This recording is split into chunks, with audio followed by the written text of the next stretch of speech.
Just finished up my athlete calls for the day, and now I got a track run to go rip. Swam this morning at 7. I got a track run that I'm ripping this afternoon, and this is my special Tribal Juice sports mix. This is how I start every run. So I'm gonna fill up 1 scoop of this, 150 calories. Big unlock for me is getting this cheap funnel on Amazon. Lid off. And I have found 1 scoop, just like this. I have found that doing this before every run takes care of hydration, takes care of carbohydrates, and it takes care of electrolytes. So this is what I'm popping down. Got my heart rate strap here. Gonna fill this up. Got the water over here.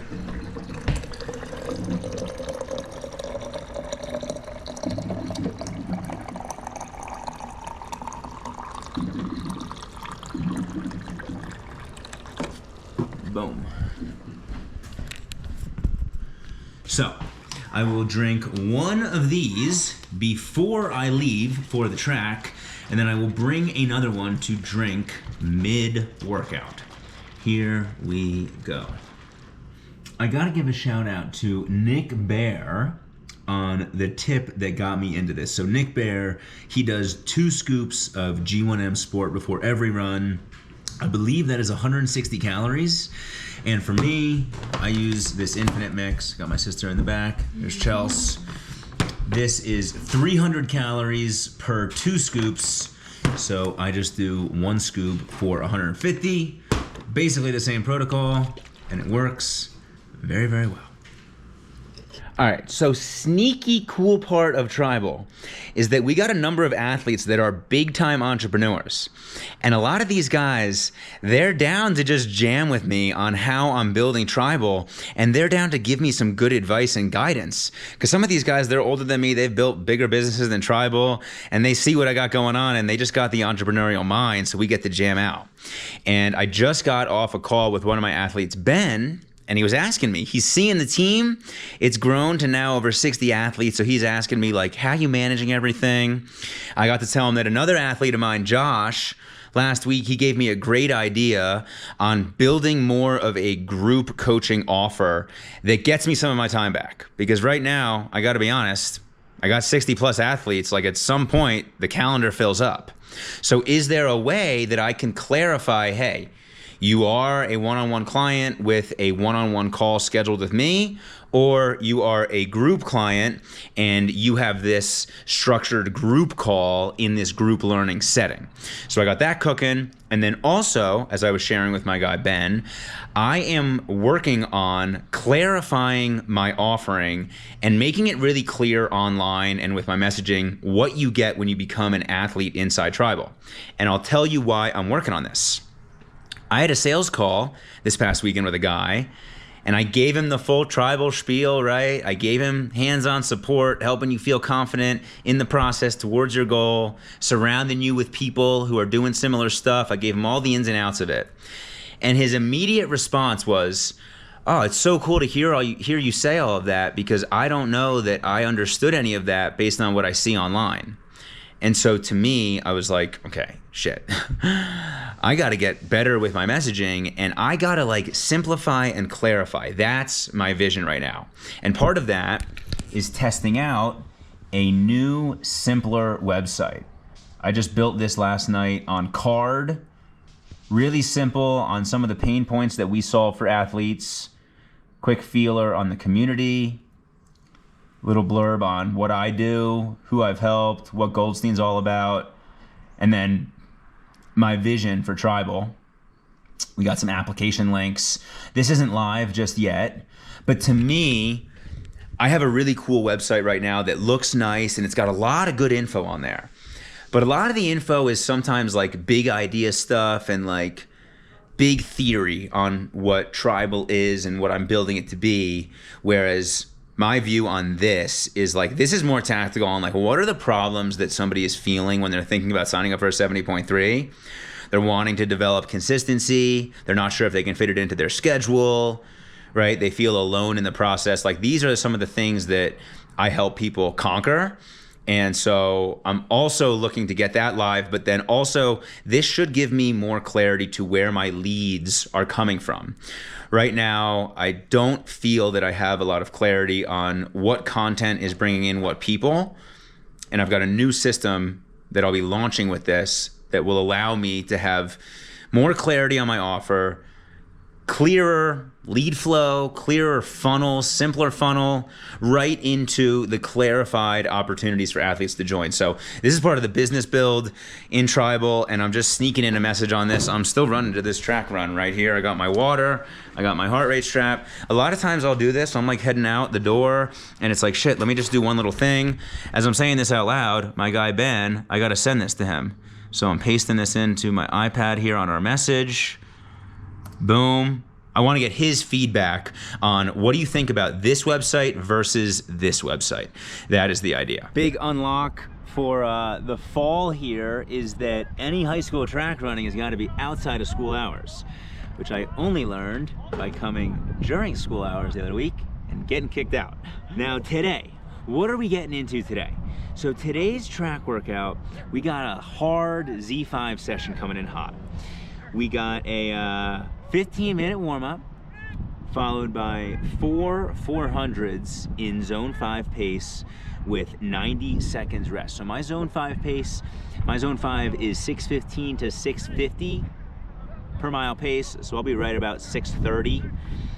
4x400, 90-second rest, followed by 3x800 in Z5, 2-minute rest, followed by 2x1200 Z5 on 2 minutes and 30 seconds rest, and then finishing this thing off with 1 mile at 95% effort, form first in the prescription, and then a nice cool down. So right now I am just under 3 weeks outside of Ironman Chattanooga, 3 weeks away from Ironman Chattanooga, and the value of doing this zone 5 stuff, very simply, I want to run better than 8:15 per minute mile pace in the marathon.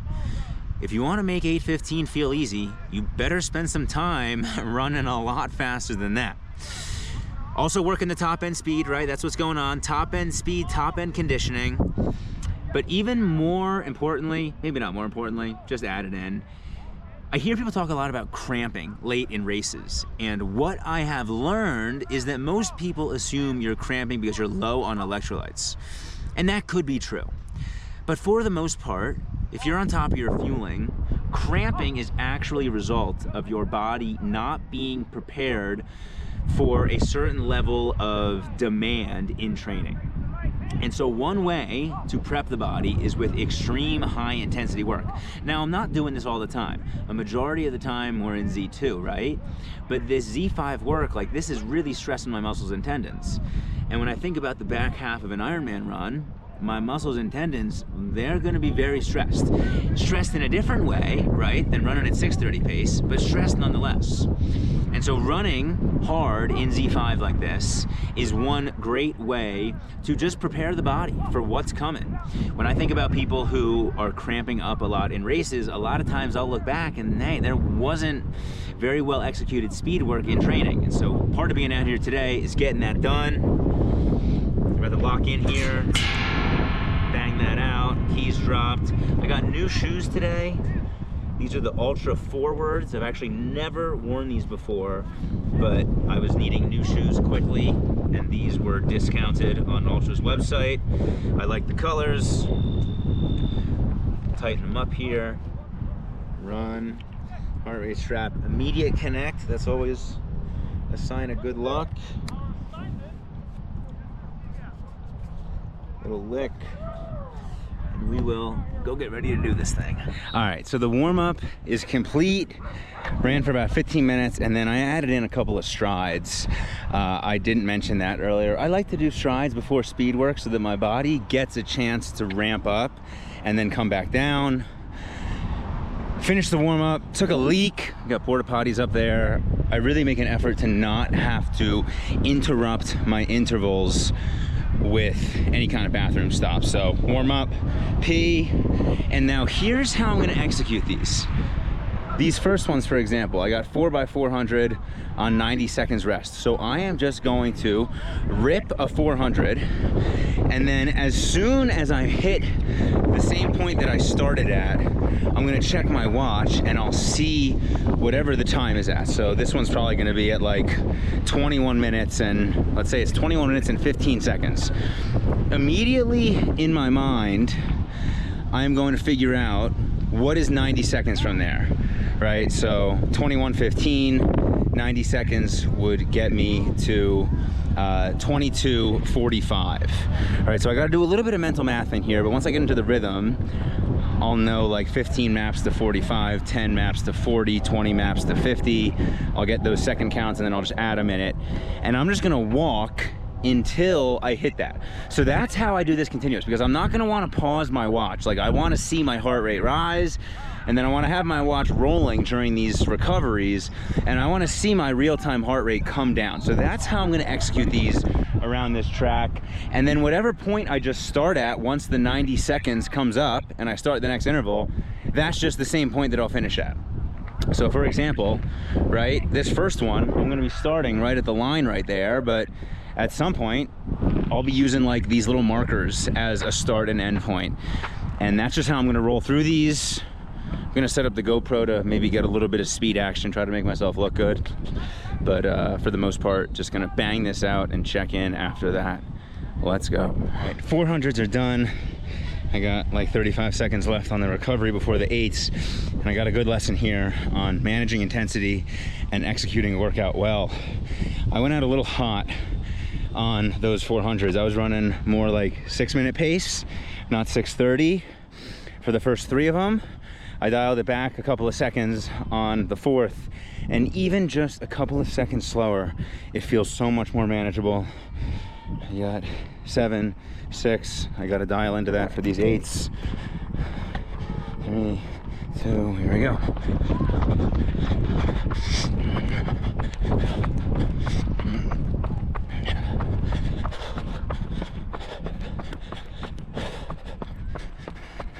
Here's another hack. I'm through 2 800s here, and my water, I got right around the bend up here. And so when I'm doing these track workouts, every now and then, the recovery works out that I'm able to walk and I can grab the water bottle without having to try to grab it in the middle of the session. I've still been doing these a touch fast. I did that last one at about 6:20 pace. First one was probably right around there as well. Dial it back, dial it back. I'm seeing my heart rate get up to like, got to 167 there, 169. Here's the water. And I'm seeing it come down right around to 100. It's like 103, 104 before the last interval started. I got 30 seconds left of this recovery. All right. I held on pace through the 4s, through the 8s, and through the 12s. Whew. 59:15. So I got 30 seconds to 45, and then 2 minutes to 01. 1 hour, 1 minute, 45 seconds till I go again for this final mile, which is at 95% effort, not prescribed as Z5. All right, so the idea here is that this is all on feel. And if I feel myself at 100%, dial it back, dial it back. But what do you know? Here's the water. Oh my goodness. Oh. It burns, baby. It burns very good. I'll tell you what, I feel kind of like a beast ripping these intervals with some high school kids at football practice in the background. I'm 31 years old. I'm out here getting it. Let's go. All right, I got 45 seconds. Time to get my heart rate even lower and lock in for this final mile. Come on, baby. Woo! Survived, baby. Survived. Held about 6:20 for that mile. Better than I thought. And now on to the cool down. And now this is evolving to be a very real building tribal day. I just realized this track workout's taking me a little longer than I expect. And I got a tribal call, a team call that starts in about 20 minutes. So I'm gonna have to tighten up this cool down, hustle my ass home, and hop on the call. It ain't always perfect. I'm gonna have to stretch out a little bit tonight.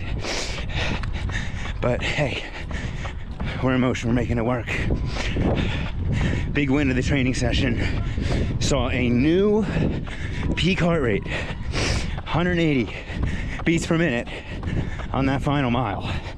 I haven't seen anything over 176 in some time. So I'm pushing myself out here. This is freaking almost 9 miles on the track. Coming up on an hour 15. We're working, man. We're getting better. Come on. All right, so final little story from track here. We got a little coach drama at the track. So my coach is EK Endurance. He's the homie. And I also go to a master's swim up here in my town that's coached by a dude named Jim. And Jim is a tri coach. He's a long triathlete. And he's been really helping me with my swim because I come up here more regularly, a little easier for me logistically. And I can kind of tell as I've been sharing with each of them what the other has guided me with.